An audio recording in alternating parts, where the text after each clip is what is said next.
It was Wednesday, the 19th of October 2016. Just gone 7 in the morning. North Oxford was quiet, another ordinary autumn day, or so it seemed. But behind the tinted windows of a luxury penthouse in Summertown, detectives from Thames Valley Police were preparing to move in. For months, they'd been watching a man with high-end cars, designer clothes, and cash flowing from nowhere. This wasn't success, it was evidence. Evidence of one of the largest organized crime operations the region had ever seen. The story that unfolded from that raid would expose a vast network of Albanian cocaine traffickers, British distributors, and millions in drug money moving through homes, cars, and cafes across the country. This is the story of Uddin, Errol, Mima, and Talent Stoica, and how their web of deception and power finally came crashing down. Welcome to UK True Crime Files. Let's get straight into the case. Part 1. The Man in the Penthouse. At first glance, Uddin looked like the picture of quiet success. Born and raised in Oxford, he'd never drawn much attention growing up. No major brushes with the law, no scandals. Nothing to suggest the life that was to come. Locals knew him as the man who drove expensive cars through the narrow streets of Summertown, living in one of North Oxford's most exclusive developments. Scholars muse. The penthouse he rented cost nearly £3,000 a month. Behind the secure gates, his garage often held a rotation of Lamborghinis, Ferraris, and Range Rovers, each one appearing and disappearing in short cycles. When officers from Thames Valley Police's serious and organized crime unit began to look closer, they found a man spending far more than he could possibly earn. In just a matter of months, he'd blown over £62,000 on luxury car rentals and property leases alone. It was the neighbours who first voiced what police had begun to suspect, that he was living far beyond his means. The tip-offs were small, an offhand remark about his cars, a quiet question about where his money came from. But they were enough to trigger interest from detectives already monitoring drug movements between Oxfordshire and the Midlands. But the money trail didn't end with Uddin. As detectives dug deeper, they realised he wasn't acting alone. He was part of something much bigger. What Thames Valley Police uncovered was not a loose group of dealers, but an organised, layered distribution system built to move high-purity cocaine across regions. At the top of the chain was an Albanian-led import network headed by Errol Mima, who oversaw the flow of cocaine shipments arriving into Europe. We'll talk about him in detail later in this video. Immediately below that tier was a UK-based coordination layer. Uddin operated here, acting as the national coordinator who matched shipments to regional networks and managed the onward flow to street-level gangs. The chain was straightforward in concept, but sophisticated in execution.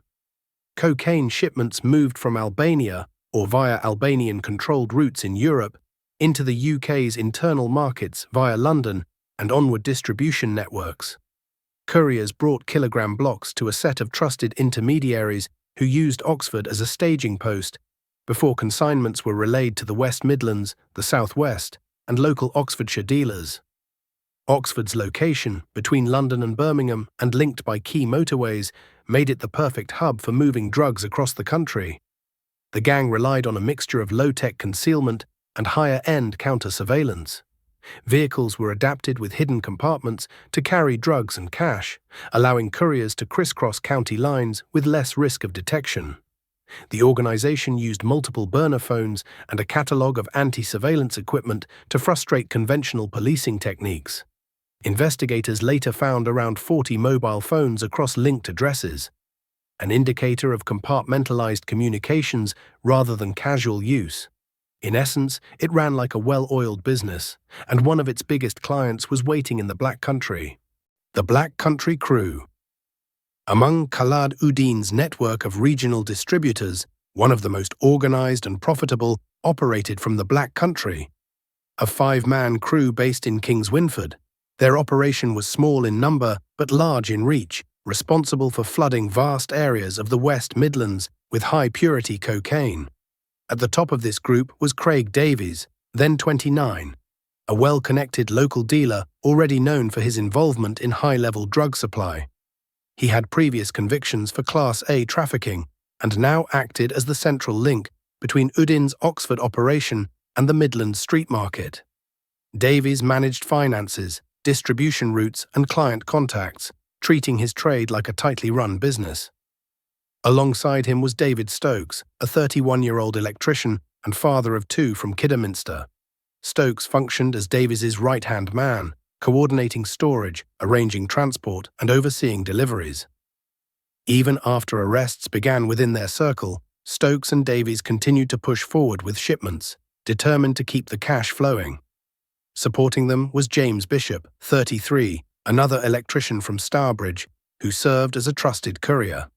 Surveillance later showed Bishop travelling to Oxford on multiple occasions, where he met directly with Uddin or his associates for exchanges of either drugs or cash. For his role, he earned several £100s per trip, but unknowingly became a vital piece of evidence in linking the Midlands gang to Uddin's wider network. Jamie Green, 36, from Kingswinford, operated closer to the street level. He oversaw redistribution, moving product from wholesale to mid-tier dealers. Green's arrest came moments after one such exchange. Officers found a kilo of cocaine concealed under his tracksuit top, another £11,000 worth in his car, and £5,500 in his home. The youngest, Callum Bradley, 30, from Ashwood Marina, joined the network later, stepping in after earlier arrests disrupted the flow. His job was to handle local runs and short-distance transfers between drop points, helping to keep the supply chain running smoothly. Their base of operations was Stallings Lane in Kingswinford, a quiet and unsuspecting residential stretch that masked a busy trafficking hub. Each kilo was purchased for around £35,000 from Uddin's Albanian contacts and later resold across the region for more than £100,000. Once divided and diluted, the purity ranged from 60% to 91%, making their product some of the strongest available on local streets. Despite operating for only a few months, their network was highly structured, more businesslike than chaotic. They used staggered cash payments, avoided making money and drug exchanges at the same time, and maintained coded communication to reduce exposure. To investigators, the Kingswinford gang represented the perfect middle tier of Uddin's empire, efficient, disciplined, and immensely profitable. Evidence gathered from their operations later proved crucial in unravelling Operation Stingray, revealing how deeply the Black Country crew was embedded in a web that stretched from London to Cornwall. When the dust settled, it became clear the Kingswinford crew wasn't just another regional gang. It was the backbone of Uddin's national supply chain. Operation Stingray. By mid-2016, investigators within Thames Valley Police's Serious and Organised Crime Unit were already seeing fragments of something much larger than a local supply ring. Intelligence from financial monitoring, vehicle stops, and community reports all pointed towards an organised movement of cocaine through Oxford and beyond. To connect the fragments, they launched a dedicated probe, Operation Stingray. The scale of the operation reflected the challenge. More than 120 officers were drawn in from across Thames Valley Police, working in coordination with the National Crime Agency and regional forces in the West Midlands and Metropolitan Police areas. The mission was clear: identify, trace, and dismantle the network moving vast quantities of high-purity cocaine across southern and central England. But it was far from simple. Undercover teams began tailing Uddin's vehicles, high-end cars that moved constantly between Oxford, Birmingham, Bristol, and London. Officers began noticing patterns. The same cars at quiet car parks, the same people meeting briefly and leaving in opposite directions. Each meeting lasted only minutes, with quick exchanges of bags or envelopes. Nothing about it was random. Surveillance units installed discrete cameras at strategic points across Summertown and Cowley, capturing Uddin's movements in and out of properties later identified as storage or counting locations. CCTV footage soon showed him meeting both Albanian couriers and Midlands buyers, transferring packages and returning to his flat with plastic bags later found to contain cash. The raids. At dawn on the 19th of October 2016, after weeks of surveillance, dozens of officers from Thames Valley Police and the National Crime Agency fanned out across multiple counties. Their target list covered 12 properties. The most significant address was the top-floor apartment at Scholars Mews, Summertown, home to Uddin. Early that morning, the silence was broken by the sound of a battering ram striking the penthouse door. Officers moved in with precision. And once the search started, it was clear this was no ordinary apartment.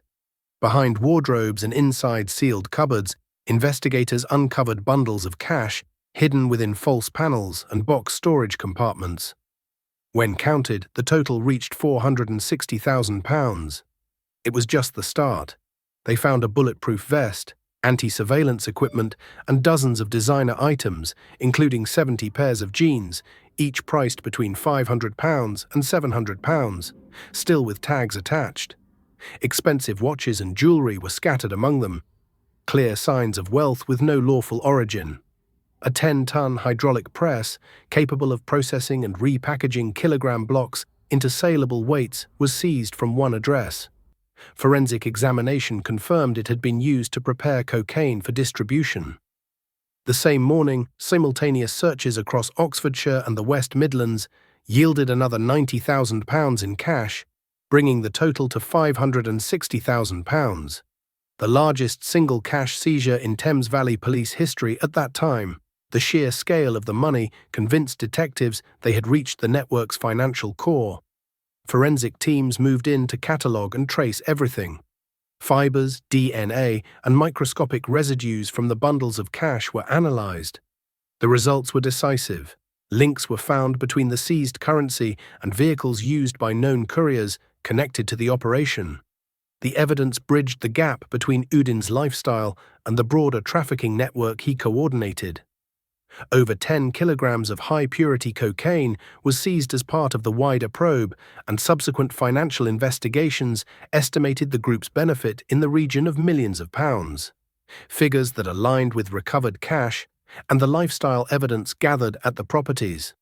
By the end of the operation, 13 people were arrested across Oxfordshire, the West Midlands, and London. The raid had delivered what the months of surveillance had promised: irrefutable proof of organised crime hidden in plain sight. The Firearms link. The Firearms link surfaced in August 2016, 2 months before the coordinated raids, when surveillance officers in the West Midlands began tracking a meeting in a Kingswinford car park. The operation had been quietly flagged after intelligence suggested that a weapons handover was planned between two men already known to police. One was Sadakat Ali, a figure with ties to Oxford's drug circuit. The other, Gerald Simpson, a former guardsman suspected of sourcing illegal weapons. Undercover officers watched as both vehicles pulled into the car park and parked side by side. Ali took a small shoebox from Simpson and placed it in the rear of his vehicle before driving off. Moments later, the convoy was intercepted. Both cars were boxed in by unmarked units and searched under warrant. Inside Ali's vehicle, officers discovered an Adidas shoebox containing 2 9mm pistols and 12 rounds of ammunition. Beneath the driver's seat was an envelope holding £2,000 in cash. Payment, investigators believed, for the weapons. The guns were later identified as self-loading pistols, fully functional and ready for use. As digital analysis followed, detectives traced a series of calls made in the hours surrounding the exchange. The numbers led back to Uddin. He hadn't been physically present, but phone data showed repeated contact between Uddin and Ali, before and after the handover. The pattern was enough for prosecutors to argue that Uddin was pulling the strings from a safe distance. Sentencing. By the summer of 2017, at Birmingham Crown Court, Uddin faced multiple charges: 2 counts of conspiracy to supply cocaine, 1 count of money laundering, and 1 count of conspiracy to transfer firearms and ammunition. The prosecution laid out all the details with overwhelming evidence. When the verdict came, the outcome was decisive. Uddin was convicted on all counts and sentenced to 16 years imprisonment for the drug and money laundering charges, with an additional 14 years for firearms offences, ordered to run concurrently. The combined judgment marked the end of his operation and the collapse of a key tier in the wider supply chain. Financial investigators pursued the profits. Under the Proceeds of Crime Act, Uddin's criminal benefit was assessed at £2,016,016, with £541,334 recoverable through seized assets and cash. If unpaid, he faced an additional 5 years in default. But the sentencing didn't end with Uddin only. One by one, the other members of the network were brought before the court.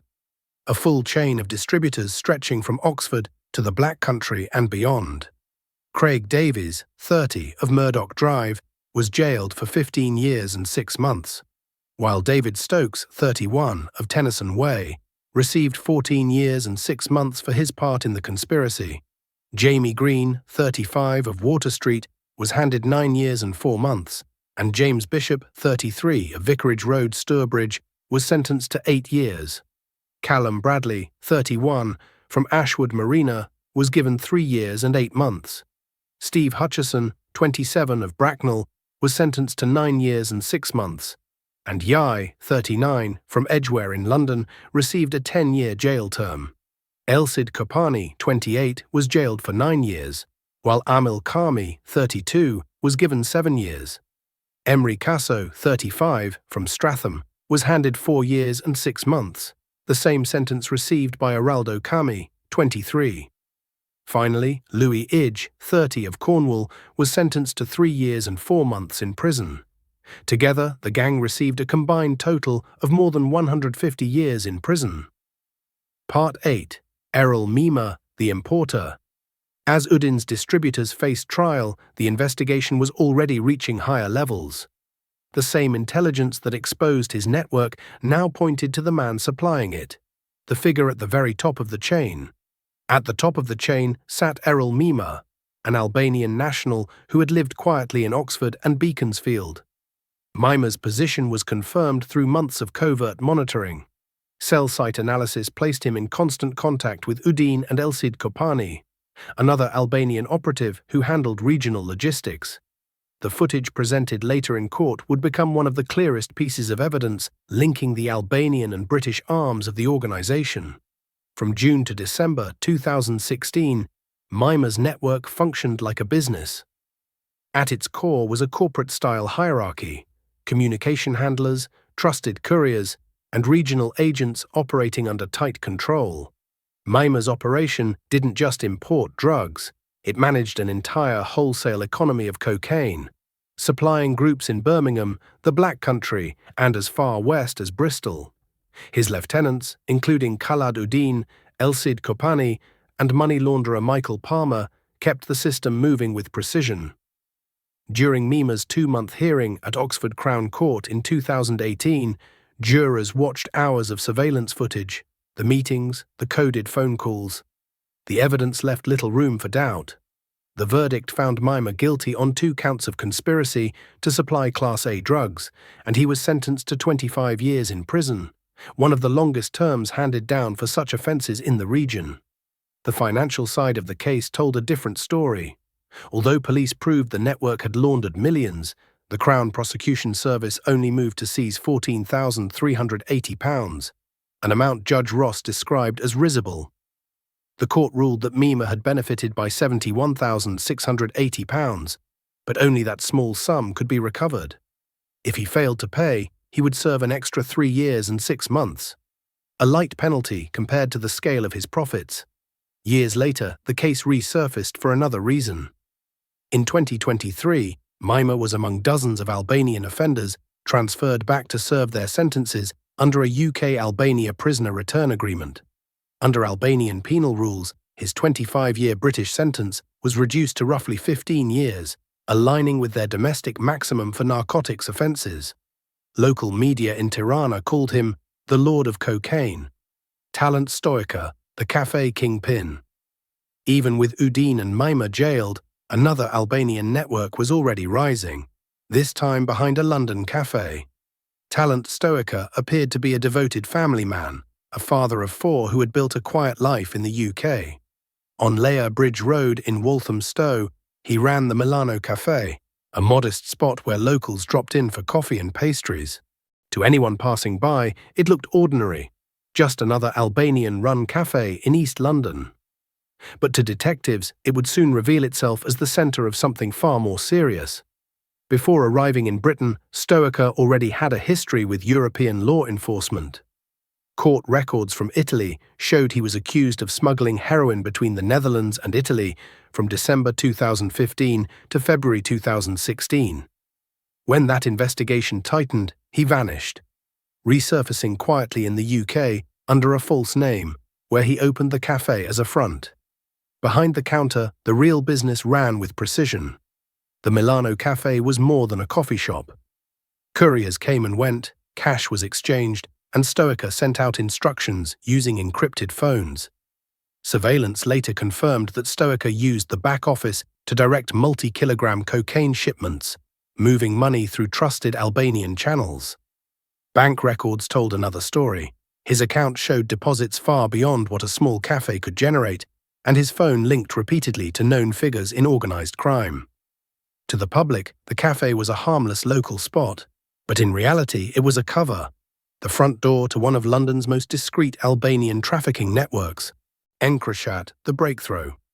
By 2020, Talent Stoica's quiet operation was thriving under the radar, until a global breakthrough changed everything. That year, law enforcement agencies in Europe and the UK cracked Encrochat. In Britain, the investigation was codenamed Operation Venetic, led jointly by the National Crime Agency and the Metropolitan Police. Stoica's alias was Pale Fog.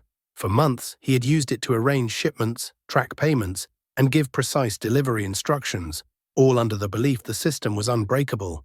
But it was only a matter of time. Analysis of Stoica's Encrochat data painted the full picture of his operation. Messages recovered showed him ordering cocaine shipments between London and Bristol worth around $1.4 million. He discussed drop-off times, payment arrangements, and updates on deliveries in language that prosecutors later described as the logistics of a criminal business. His communications also exposed his immediate circle. Mohammed Kosia, 30, acted as his main runner, the one who collected packages and moved them between drop points. Eduardo Haidini, 39, worked as a courier, ensuring the cash reached the right hands and shipments left on time. Sokol Jazaj, 36, was the driver and assistant, managing vehicle routes and providing cover during transfers. The Encrochat transcripts showed Stoica giving direct orders to each of them, sending postcodes, times, and payment confirmations from the comfort of his cafe office. What he didn't know was that every instruction was already in police hands. The takedown, the Encrochat leaks, gave police everything they needed. Coded references now translated into addresses across London. Surveillance teams moved quickly, turning months of intelligence into coordinated raids. In October 2020, officers from the Organised Crime Partnership, a joint unit of the National Crime Agency and the Metropolitan Police, began tailing Mohammed Kosia, Stoica's main runner, through the streets of Ilford, East London. The operation ended when unmarked cars boxed in his vehicle during a routine-looking drive. Inside, officers discovered $23,000 in cash, a loaded handgun with 20 rounds of ammunition, and 11 kilograms of high-purity cocaine, valued at more than $1.1 million in. When they searched his home, they found that the drugs had been stored in a shocking location, hidden beneath his baby's cot. Kosia was immediately arrested, later admitting possession with intent to supply and firearms offences. The investigation didn't stop there. In April 2021, Stoica's other associates, Eduardo Haidini and Sokol Jazaj, were stopped while driving from London to Bristol. Their vehicle contained 1 kilogram of cocaine, but a subsequent search of a nearby garage revealed 3 additional kilos. Evidence also tied Hajdini to an earlier delivery of 2 kilos, bringing the total value of drugs linked to the pair to more than $360,000. Both men were arrested and later charged with conspiracy to supply Class A drugs. 2 months later, on the 30th of June 2021, the operation reached its peak. Armed officers arrested Talent Stoica near his home in Bexley Heath, Kent. He was found carrying 3 mobile phones and $4,000 in cash, with another $12,000 hidden inside his house. The raid marked the end of a man who had once believed his encrypted communications made him untouchable. Faced with overwhelming evidence from Encrochat and surveillance, Stoica pleaded guilty to 3 counts of conspiracy to supply cocaine and 1 count of money laundering.